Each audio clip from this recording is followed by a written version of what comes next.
서문. 절박함은 부처님의 문 앞에 다다른 순간입니다. 이제는 삶의 속도를 늦추고 지나온 날들을 되짚을 시간입니다.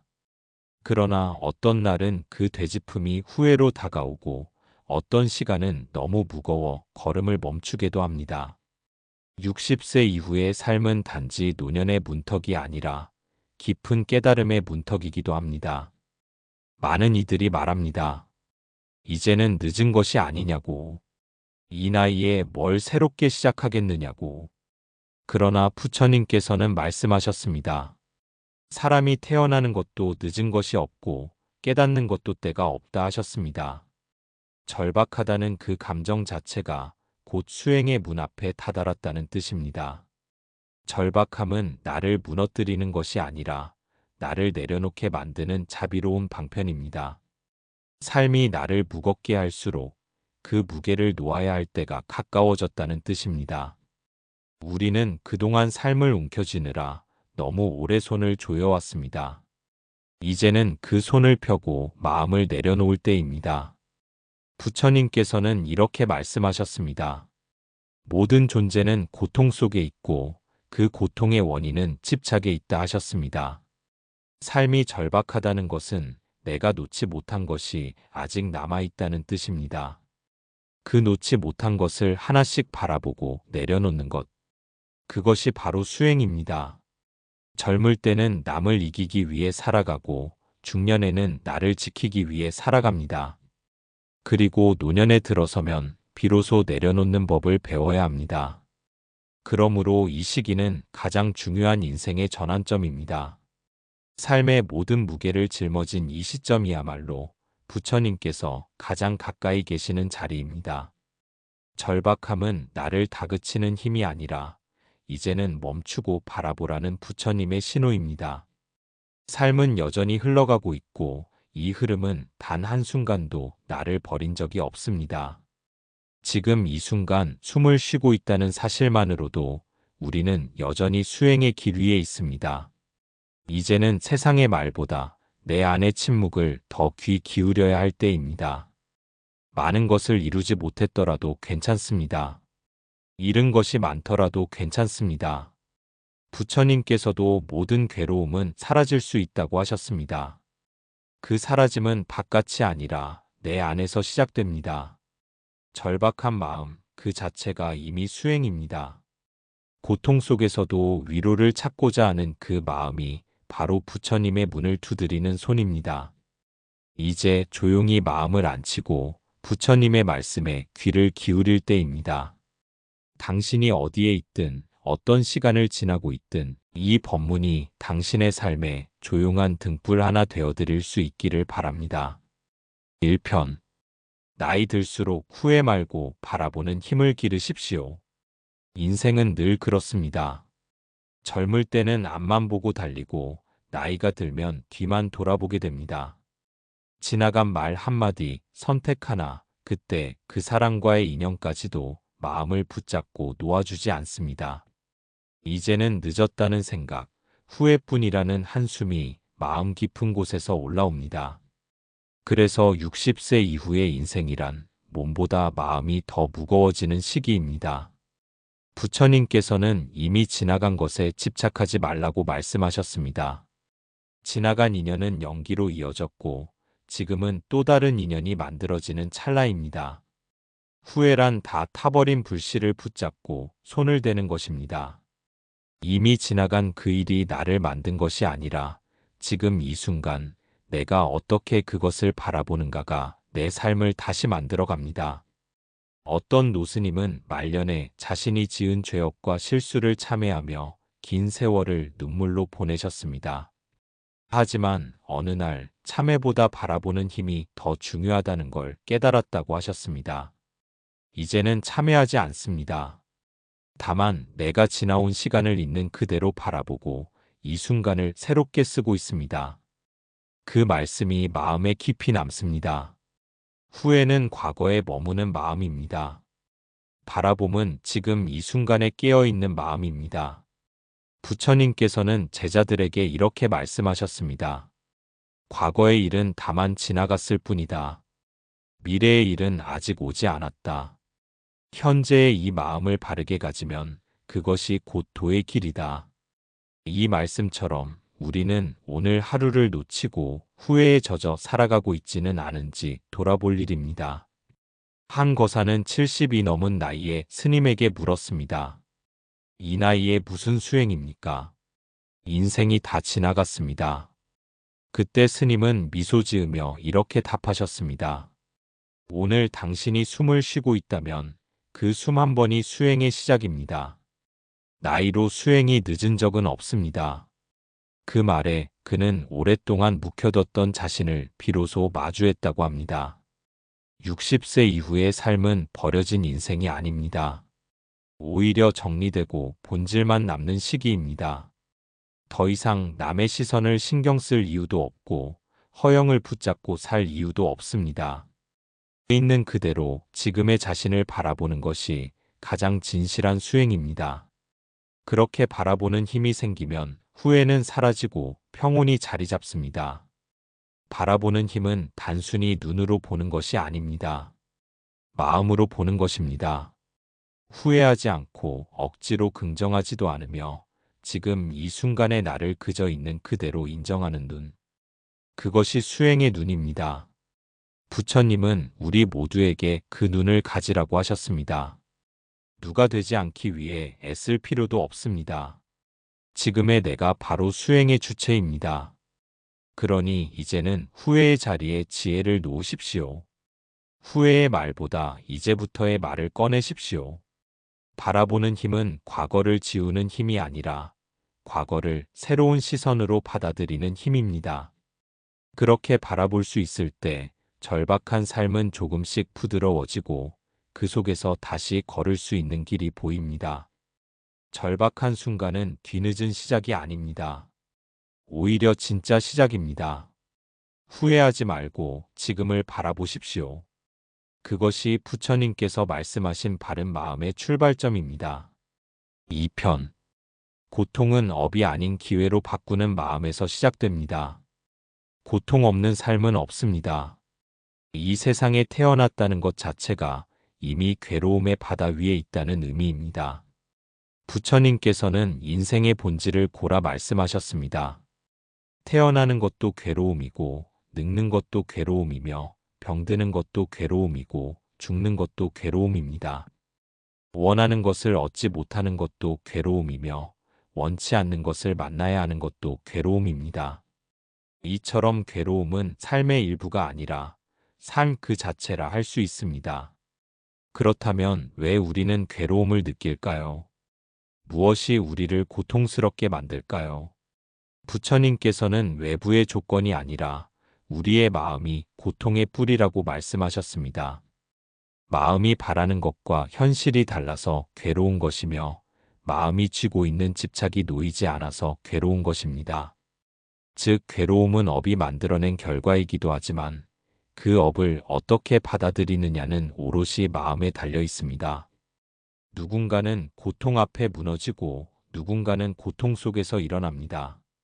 고통은 모든 사람에게 오지만 그 고통을 통해 무엇을 배우고 어떤 수행으로 나아가느냐는 각자의 선택입니다. 어떤 이는 병을 통해 자비를 배우고 어떤 이는 가난을 통해 감사함을 배우며 어떤 이는 외로움을 통해 자신을 돌아봅니다. 이처럼 고통은 벌이 아니라 수행의 재료가 됩니다. 부처님께서도 출가 전 왕자였을 때 병든 사람과 죽은 사람, 노인의 모습을 보고 깊은 충격을 받으셨습니다. 그 절망이 바로 수행의 길로 나아가는 시작점이 되었습니다. 우리가 겪는 인생의 절박한 순간들도 마찬가지입니다. 그 순간은 우리를 무너뜨리는 것이 아니라 일으키는 기회가 됩니다. 단지 우리가 그 의미를 알아차리지 못했을 뿐입니다. 업은 바꿀 수 없습니다. 지은 것은 반드시 과보로 돌아옵니다. 하지만 업의 과보를 대하는 마음은 바꿀 수 있습니다. 그 마음 하나로 업은 고통이 아닌 자각이 되고 무너짐이 아닌 성장의 디딤돌이 됩니다. 절박한 순간에는 스스로에게 이렇게 말해야 합니다. 이 고통은 나에게 어떤 수행의 문을 열고 있는가? 괴로움에 매몰되지 않고 괴로움을 관찰하는 눈이 열린다면 그 순간부터 삶은 다시 흐르기 시작합니다. 부처님께서는 업을 짓지 않는 방법보다는 이미 지은 업을 어떻게 다스릴 것인가를 더 중요하게 여기셨습니다. 고통을 피하려 하지 말고 고통을 껴안고 통찰해야 합니다. 그 속에 숨어 있는 연기의 이치를 깨달을 때 비로소 우리는 삶의 주인이 됩니다. 마음은 언제든 다시 태어날 수 있습니다. 아무리 절박한 상황일지라도 지금 이 마음에서부터 새롭게 시작할 수 있습니다. 고통은 절망이 아니라 자비로 향하는 문입니다. 지금의 괴로움이 오히려 삶을 가장 깊이 바라보는 수행의 기회가 됩니다. 그러니 오늘도 괴로움을 두려워하지 않고 괴로움 속에 머물며 그 가르침을 듣습니다. 그렇게 우리는 조금씩 고통을 지혜로 바꾸고 절망을 자비로 바꿔갑니다. 고통 속에서 피어난 자비는 영원히 사라지지 않습니다. 그것이 부처님께서 우리에게 남기신 가장 큰 위로입니다. 3편. 떠난 사람도 남은 삶도 나를 놓고 가지는 않습니다. 어느 날 마루에 앉아 계시던 어르신 한 분이 조용히 말씀하셨습니다. 가장 외로운 건 문득 그 사람의 자리에 내가 혼자 있다는 걸 느낄 때입니다. 그분은 젊은 시절 아내를 떠나보내고도 꿋꿋이 살아오셨다고 했습니다. 자식들 다 키워내고 손주까지 돌보며 버텨왔지만 어느 날 저녁 노을을 마주한 순간 이제 나만 남았구나라는 생각이 문득 들어 눈물이 났다고 말했습니다. 삶은 그렇게 우리를 남겨놓습니다. 곁에 있던 이들이 하나둘 떠나고 웃음을 나누던 자리에도 정적이 찾아옵니다. 그렇게 홀로 된 듯한 순간 마음은 비바람 맞는 들꽃처럼 휘청거립니다. 그러나 그 자리에 앉아 슬픔에만 잠겨 있을 수는 없습니다.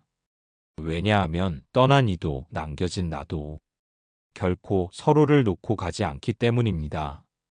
부처님께서는 말씀하셨습니다. 모든 것은 인연으로 만나 인연으로 헤어진다. 그 인연이 닿으면 떠나는 것이요. 그 공덕이 남아있으면 다시 만나는 것이다. 떠난 사람을 생각하며 눈물 흘리는 그 마음조차 사실은 공덕의 일부입니다. 그 사람과 함께한 날들, 나눴던 밥상과 이야기, 함께 걸었던 길과 웃음, 그 모든 것이 지금 내 안에 공덕으로 남아 있습니다. 지리산 자락 한 남자의 홀로 사는 스님께서 이런 말씀을 하신 적이 있습니다. 그대가 사랑했던 사람은 죽은 게 아니라 이제 그대의 마음 한가운데에 자리를 옮긴 것뿐이다. 그 말을 들은 어느 보살님이 흐느끼며 고개를 끄덕였습니다.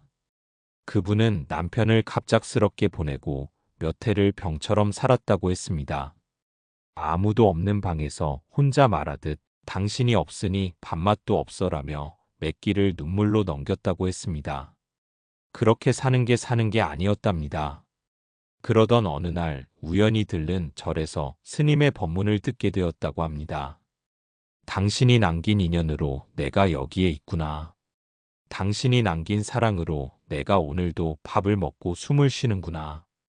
그렇게 생각을 바꾸니 남편이 떠난 것이 아니라 더 깊이 내 안에 들어왔다는 것을 알게 되었다고 했습니다. 그때부터 그 보살님은 매일 아침 향을 피우고 절을 올립니다.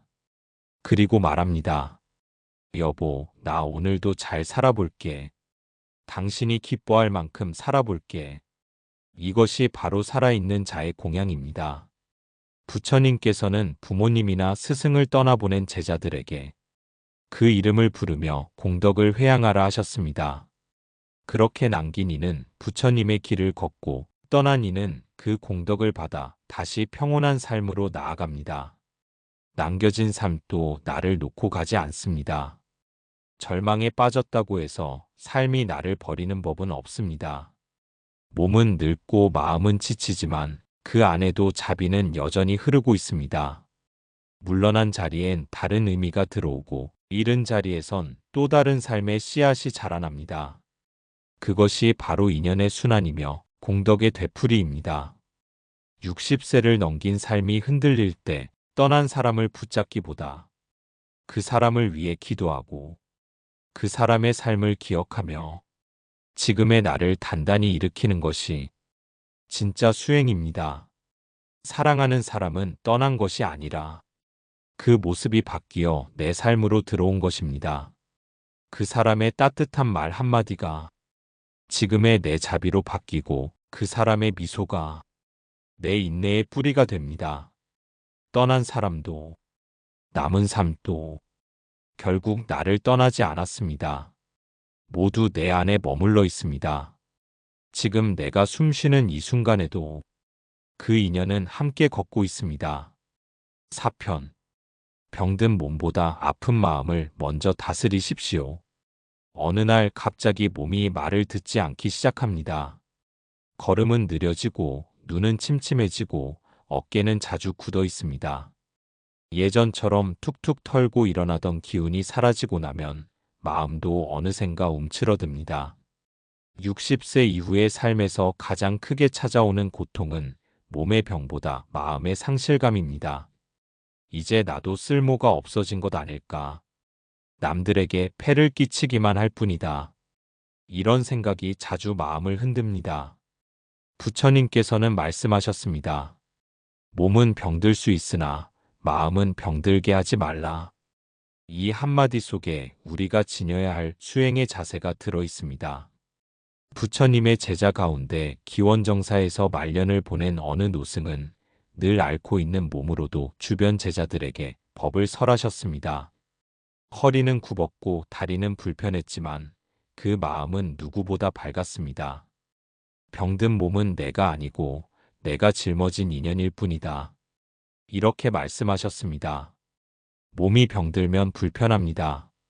하지만 마음이 먼저 병들면 모든 세상이 무너집니다. 몸의 고통은 참을 수 있지만 마음의 고통은 삶을 무의미하게 만듭니다. 그래서 부처님께서는 몸을 돌보되 마음은 더 살피라고 하셨습니다. 고통이 올 때 우리는 두 가지를 선택할 수 있습니다.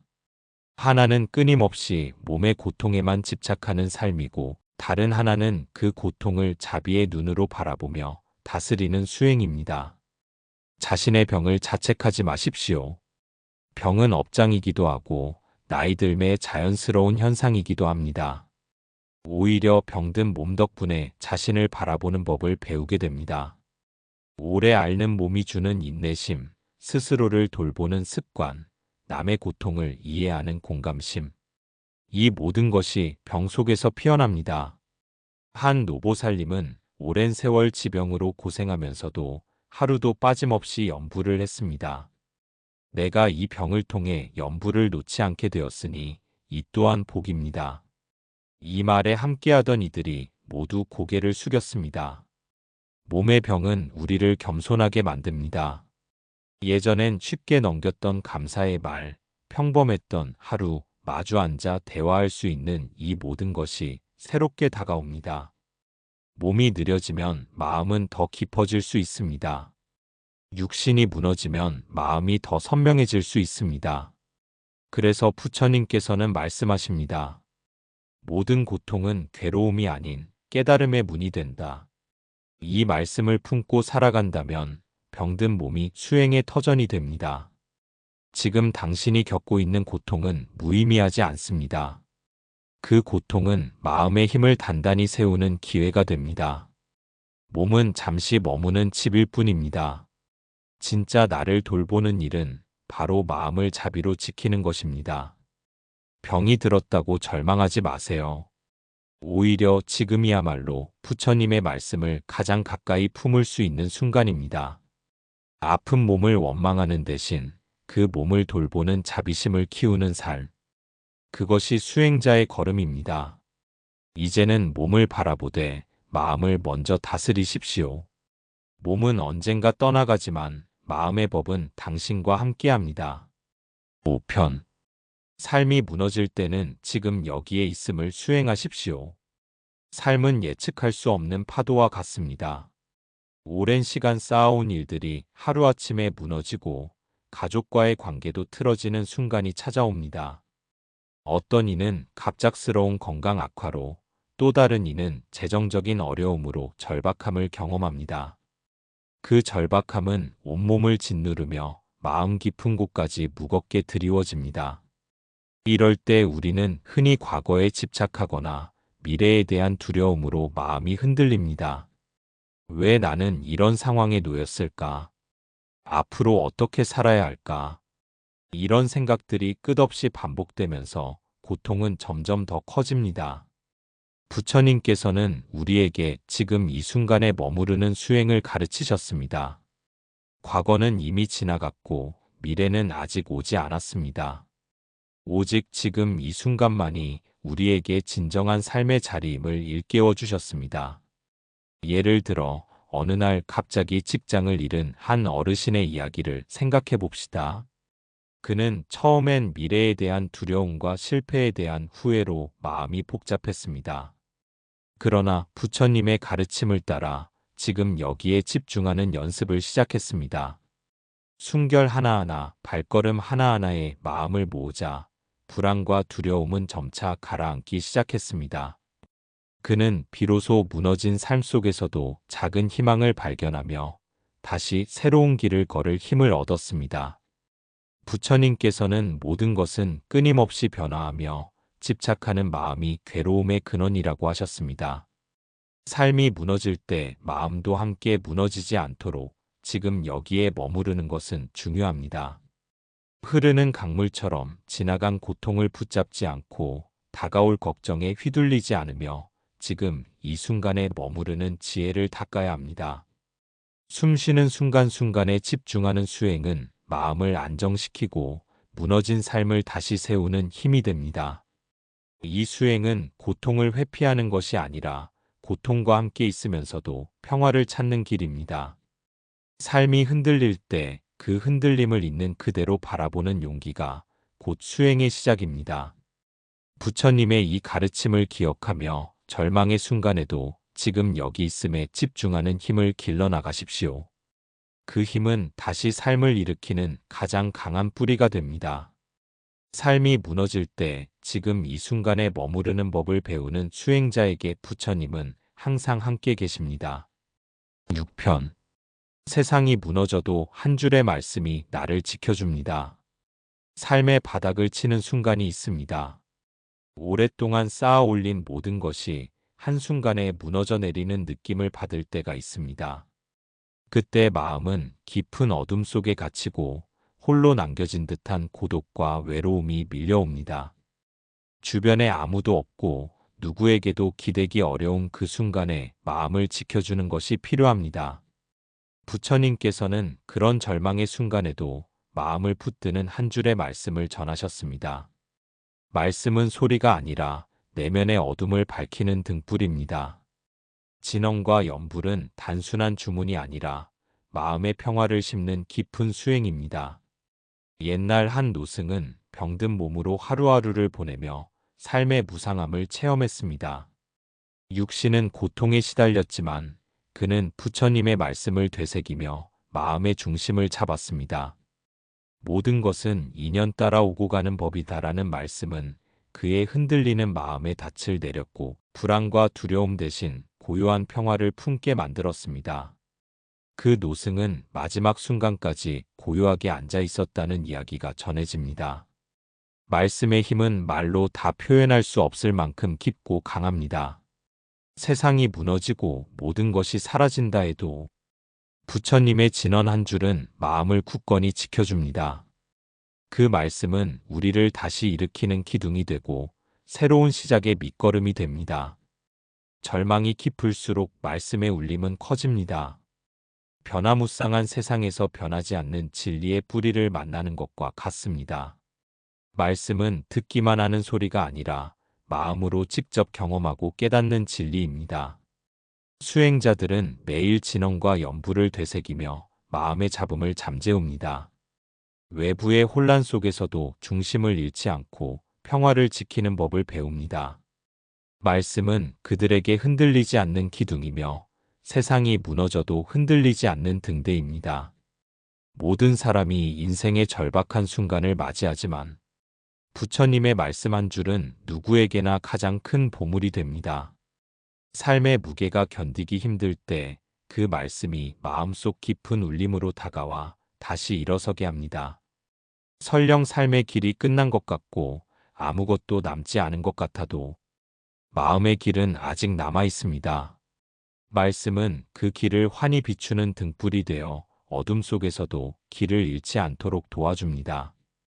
지금 어떤 절박함에 처해 있어도 부처님의 말씀을 깊이 새기십시오. 그 말씀은 언제나 마음을 지켜주며 절망 속에서도 희망의 빛을 비추어 줍니다. 삶이 무너져도 마음은 무너지지 않도록 부처님의 말씀이 늘 곁에 있음을 잊지 마십시오. 7편. 부처님은 말없이 말씀하십니다. 삶은 지금도 나를 살립니다. 인생의 마지막 시기에는 말로 다 표현할 수 없는 무거운 마음이 찾아옵니다. 사랑하는 이를 잃고 건강이 쇠약해지며 홀로 있는 시간이 길어질수록 고요함 속에 머무는 시간이 많아집니다. 그럴 때 누군가의 말이 아니라 고요한 침묵이 큰 위로가 되어 다가온 경험이 많습니다. 어느 어르신은 사랑하는 부인을 떠나보낸 뒤 깊은 슬픔과 외로움에 잠겼습니다. 주변에서 위로의 말을 전했으나 마음의 상처는 쉽게 아물지 않았습니다. 그는 스님을 찾아가 말없이 함께 앉아 있는 시간을 보냈습니다. 그 고요한 침묵은 세상의 어떤 말보다 큰 위로가 되었고 자신의 슬픔을 마주하는 힘을 얻는 계기가 되었습니다. 부처님께서는 많은 법문을 설하셨으나 결국 말 없는 가르침의 깊이를 강조하셨습니다. 말은 때로 오해를 낳고 마음을 더 혼란스럽게 만들기도 합니다. 그러나 침묵 속에서는 진실한 마음이 스스로 깨어나고 스스로 치유됩니다. 또 다른 이야기로 한 여성분은 건강이 악화되어 절망에 빠진 적이 있습니다. 그녀는 병원 침대에서 삶에 대한 원망과 좌절을 느꼈습니다. 그때 절에 찾아가 법당의 조용한 공간에서 명상에 잠겼습니다. 처음에는 잡념이 끊이지 않았으나 시간이 흐르면서 마음은 점점 고요해졌습니다. 그 침묵 속에서 자신과 삶에 대한 연민과 평화를 발견하였고 고통을 이겨내는 힘을 얻었습니다. 몸과 마음이 조화를 이루는 길을 찾는 계기가 되었습니다. 이처럼 절박한 순간에도 부처님은 말없이 우리 곁에 계십니다. 그 말 없는 법문은 눈에 보이지 않아도 마음 깊은 곳에 울림을 남깁니다. 삶의 고통이 깊을수록 침묵의 가르침은 더욱 밝은 빛이 되어 우리를 인도합니다. 삶의 무게를 홀로 견디는 이들에게 전하고 싶습니다. 말 없는 부처님의 가르침 속에서 자신의 마음을 들여다보며 그 고요함 속에서 다시 일어날 힘을 얻으시기 바랍니다. 삶은 아직 끝나지 않았습니다. 오늘 이 순간에도 부처님의 침묵은 당신을 지키며 절박함 넘어 새로운 희망의 길을 열어줍니다. 말 없는 부처님의 법문이 전하는 깊은 사랑과 지혜 안에서 당신은 다시 살아날 것입니다. 부처님과 함께하는 고요한 길을 묵묵히 걸어가시기 바랍니다.